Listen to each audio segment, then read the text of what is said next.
उमक्षस्रगपरशुंगदेशूलशं पदमं धनुष्कुण्डिकां दण्डं शक्तिमशिं च चर्मजलजं घण्टां सुराभाजनं शूलं पाशसुदर्शने च ददतीं हस्तैः प्रसन्नाननां सेवे सैरिव मर्दनीमिमहां लक्ष्मीं सरोजस्थिताम्। तो 20 तारीख के दिन शनि महाराज जो हैं अपने नक्षत्र में प्रवेश कर रहे हैं। उत्तरा भाद्रपद जो नक्षत्र है वो शनि का नक्षत्र है। इसमें शनि प्रवेश करने के कारण से क्या होगा, अपने पूर्ण ताकत में आ जाएंगे। और अपनी पूर्ण ताकत में आने के कारण से क्या होगा, शनि महाराज का ये प्रभाव जो है, दुष्प्रभाव जो है, भयावह स्थिति में बढ़ जाएगा। और ऐसे में इस भयावह स्थिति में बढ़ने के कारण से शनि का कहीं ना कहीं जो प्रभाव है वो बहुत भयावह हो जाएगा। 7.5 का प्रभाव चल रहा है आपकी राशि के दृष्टिकोण से, तो ध्यान रखना पड़ेगा आपको। शनि के जो कुछ उपाय हो सकते हैं वो अवश्य करने का प्रयास करें। शनि के प्रभावों को ठीक करने के लिए आपको ध्यान रखना चाहिए, शनि स्तोत्र का नित्य प्रति पाठ करें। शनि स्तोत्र का पाठ नित्य प्रति करना बहुत आवश्यक है। ओम नमः कृष्णाय नीलाय शितिकंठ निभाय च नमः कालाग्नि रूपाय कृतांताय च वै नमः। नमो निर्मांस देहाय दीर्घशंस जटाय च नमो विशाल नेत्राय शुष्कोधर भयाकृते नमः पुष्कल गात्राय स्थूल रोमणे अथ वै नमः। नमो दीर्घाय शुष्काय कालम दृष्ट नमोस्तुते। नमस्ते कोटराक्षाय दुर्निरीक्षाय वै नमः। नमो घोराय रुद्राय भीषणाय कपालिने नमस्ते सर्वभक्षाय बलिमुख नमोस्तुते। सूर्यपुत्र नमस्ते अस्तु भास्करे भयदाय च अभे। इस प्रकार से जो शनि स्तोत्र का पाठ है यदि आप नित्यपति करेंगे, हमने थोड़ा सुना है आपको, हमारे इस चैनल पर आपको पूरी तरह से मिल जाएगा। यदि आप नित्यपति इसका पाठ कर लें तो सत्य माने भगवान की कृपा से आपके बहुत सारे कष्ट दूर होने के योग बच जाएंगे। इसके साथ साथ शनि के बीज मंत्र का पाठ करें, ओम प्रांग प्रींग प्रोंग से शनिश्चराय नमः। और जब तक ये शनि का प्रभाव चल रहा है, 7.5 का प्रभाव या के शनि के ढैया का या जो भी शनि का प्रभाव आपकी राशि के दृष्टिकोण से जो बताया जा रहा है वो चल रहा है, तो उस समय में अवश्य हनुमान जी को चोला चढ़ाएं। और हो सके तो आप सतनाजे का दान करने का प्रयास कीजिए। अपने वजन के अलावा सतनाजे का दान आने वाले 5-6 महीनों में 1-2 बार 4 बार अवश्य करने का प्रयास कीजिएगा। इससे शनि की कहीं ना कहीं नेगेटिव प्रभाव को रक्षा करने में आपके लिए अच्छा सहायक सिद्ध हो सकता है। 20 तारीख को मंगलवार के दिन 20 जनवरी को एक विशेष योग बन रहा है। अभी आपने समझा कि शनि महाराज जो है वो अपने ही नक्षत्र में प्रवेश करते दिखाई दे रहे हैं, बहुत ताकत में हो जाएंगे। ऐसे में शनि को कंट्रोल करने के लिए अनेक उपाय शास्त्र में विद्यमान है। हनुमान जी को प्रसन्न करना सबसे श्रेष्ठ उपाय है। इस कलिकाल में ध्यान रखना, शनि का आशीर्वाद हनुमान जी को मिला था। जब शनि को मुक्त हनुमान जी ने कराया था रावण की कैद से, तो शनि महाराज ने कहा था कि हनुमान जी जो आपके भक्त रहेंगे उनको कभी हम कष्ट नहीं देंगे। तो हमने यही सोचा कि शनि को ठीक करने के लिए क्या किया जाए, तो सुंदरकांड का पाठ आश्रम पे चल रहा है।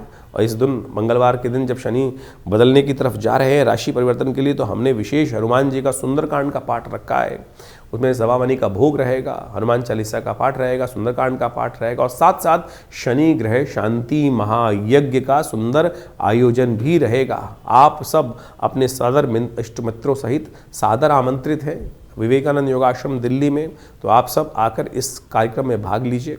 माँ भगवती कृपा से उस शुद्ध स्थली पर जो यज्ञ में आहुति देंगे, शनि के मंत्र की, शनि स्तोत्र की, सुंदरकांड का पाठ करेंगे, तो भगवान शनि के बहुत से कष्ट हनुमान जी हर लेंगे हनुमान जी कृपा से। तो इसलिए ध्यान रखें, आप जहाँ भी हैं तो आप हमारे लाइव इस कार्यक्रम में हमारे फेसबुक पे जाकर जुड़ सकते हैं। साथ में हनुमान जी को चोला चढ़ाने की व्यवस्था जो चाहे वो सब कर सकते हैं। तो अवश्य इस कार्यक्रम में सम्मिलित हों, कष्ट दूर होंगे। तो इस समय ग्रहों का योगायोग आपने आपकी राशि के अनुसार से समझा।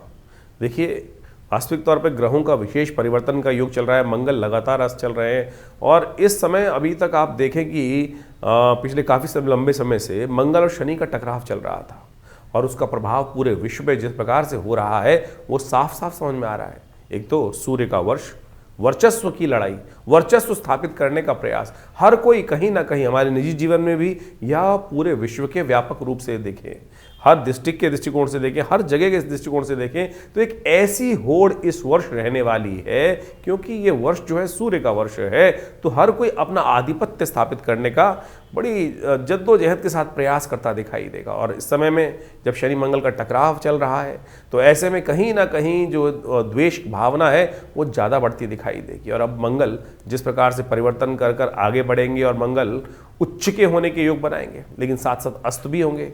तो ये कहीं ना कहीं जीवन में एक ऐसी आपाधापी की तरफ छटपटाहट, मनोमस्तिष्क में एक छटपटाहट जो उत्पन्न कर सकता है, जो विशेष तौर पर आप मान के चले मनोमस्तिष्क में फ्रस्ट्रेशन डालने के योग बना सकता है। इसको आपको अच्छे से समझ लेना चाहिए। मंगल का किसी ये प्रभाव जो है, ये परिवर्तन है, चतुर्ग्रही योग बनने का योग बन रहा है, जो वो कहीं ना कहीं अंतर द्वेष को उत्पन्न करने के योग बनाता है।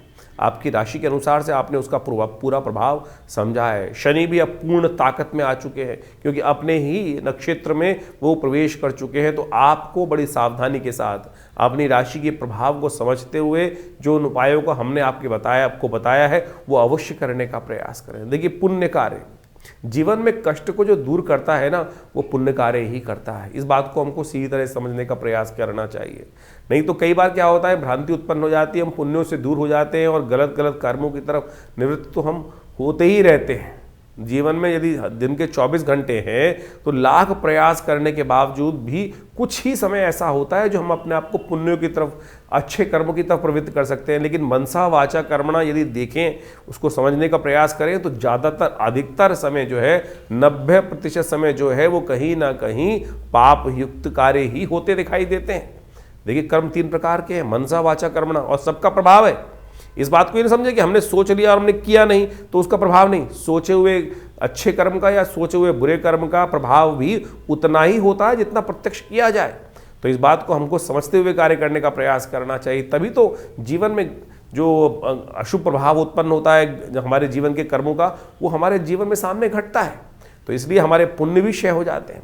तो इसलिए कोशिश ये करें, जितने योग हो सके अच्छे कर्म करने का प्रयास करें, सेवा भाव मन में रखने का प्रयास करें। जो ये समय समय पर जो हम आपको पौराणिक ज्योतिष के अनुसार से, देखिए एक बात को समझें, जो वास्तविक तौर पर वैदिक ज्योतिष, पुराणिक ज्योतिष है, वो आपको अच्छे समझने की आवश्यकता है। वैदिक ज्योतिष के नाम पे बहुत सारे लोग भ्रांति उत्पन्न करने का प्रयास करते हैं। जो पुराणों इत्यादि में वर्णित कथाओं के माध्यम से, उपनिषद इत्यादि कथाओं के माध्यम से आपके समक्ष जिसको पंचांग लिखता है कि आज ये उत्सव है, ये उत्सव है, ये उत्सव है, ये उत्सव है, और उन कथाओं को पुराणों में जो इंगित किया गया वो इसीलिए बताया गया है कि वहाँ वो उस प्रकार से कर्म करके चीज़ों को ठीक करने का प्रयास उस फला फला व्यक्ति ने वहाँ उस युग में ऐसे किया, उस व्रत को आप ऐसे करेंगे तो आपके जीवन के कष्ट भी दूर होने के योग बनेंगे। लेकिन हम लगे हुए हैं पता नहीं उपायों की तरफ जाने के लिए, टोटकों की तरफ जाने के लिए, किस किस प्रकार के अजीब अजीब टोटके हर कोई व्यक्ति बताने का आज यथाउचित भाव से प्रयास कर रहा है। कोई विचित्र स्थिति है, कोई शराब पिलाया जा रहा है, कोई शराब का दान कराया जा रहा है, कोई देवता को भी शराब चढ़वाया जा रहा है। क्या ये ज्योतिष धर्म का प्रभाव है? बिल्कुल धर्म का प्रभाव नहीं है।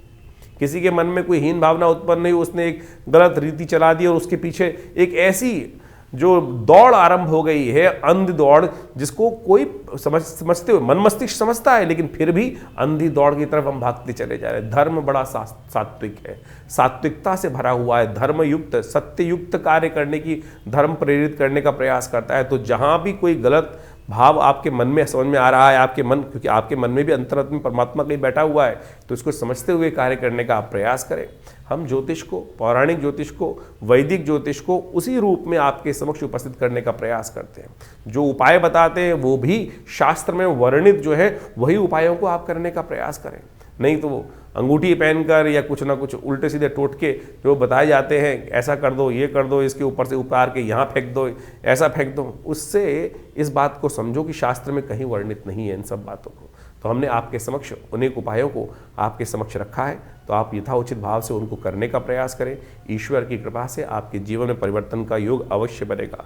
देखिए इस वक्त ग्रहों की युति देखें कैसी चल रही है। शुक्र के समक्ष बुध जो बृहस्पति की युति बनी हुई थी अभी, उसके साथ साथ शनि मंगल का टकराव चल रहा था, और अब जिस प्रकार से शनि तो अपने पूर्ण जो रूप में आ गए हैं, पूर्ण रूप से अपनी नक्षत्र में भी प्रवेश करने के बाद जब प्रभाव उत्पन्न करने वाले हैं, तो आपको उनका सही उपाय समय से कर लेना चाहिए, जान लेना चाहिए इनका प्रभाव हमारे जीवन में किस प्रकार का होने वाला है। तब जाकर आप इन समस्त दुष्प्रभावों से, जो ग्रहों का दुष्प्रभाव है, उनसे बच पाएंगे और अपने जीवन को सही तरफ। ऐसा नहीं हो सकता यदि ग्रह का अशुभ प्रभाव भी है तब हम उसका उपाय करें और हम उसके अनिष्ट प्रभाव से, गलत प्रभाव से न बच पाएँ। बिल्कुल बच पाते हैं। लोगों की, हज़ारों लोगों की साढ़े साती आती है, हज़ारों लोगों की गलत दिशाएँ आती हैं, उसके बाद भी उनके जीवन में कोई गलत घटना नहीं घटती। कारण क्या है? कारण है उनके किए गए अज्ञात पुण्य कार्य। वो कहीं ना कहीं रक्षा कवच बनकर आपके जीवन में उपस्थित हो जाते हैं और गलत समय व्यक्ति को पता भी नहीं चलता कब आया कब चला गया। तो इस सिद्धांत को सही रूप से समझ के प्रयास करें। कई बार भ्रांतिवश हम उस सिद्धांत को समझते हुए भी अज्ञानतावश उस काल ग्रास में फंस जाते हैं और उसके सिद्धांत को समझ नहीं पाते हैं। कोशिश ये करें इन समस्त चीज़ों को सही से समझें। और हमारा ये आश्रम आपके समक्ष हर बार रहता है, बहुत सारे कार्य समय समय पर चलते ही रहते हैं। उनके साथ जुड़ेंगे तो भगवान की कृपा से आपके जीवन के कष्ट भी दूर होंगे। माँ भगवती की कृपा आपके जीवन में बरसती रहे, आपके कष्ट जीवन में दूर होते रहे। और इस प्रकार से जो यज्ञ इत्यादि होते हैं उनमें आप जुड़िए। रविवार वाले यज्ञ में तो आप सामूहिक तौर पे सब लोग आ सकते हैं और उस दिन हमसे मिल भी सकते हैं। और आपके कोई प्रश्न का जरूरी है, आवश्यक है, कोई बहुत बड़ी समस्या है तो उसका निदान भी उसी कार्यक्रम में हम अवश्य देने का प्रयास करेंगे। धन्यवाद।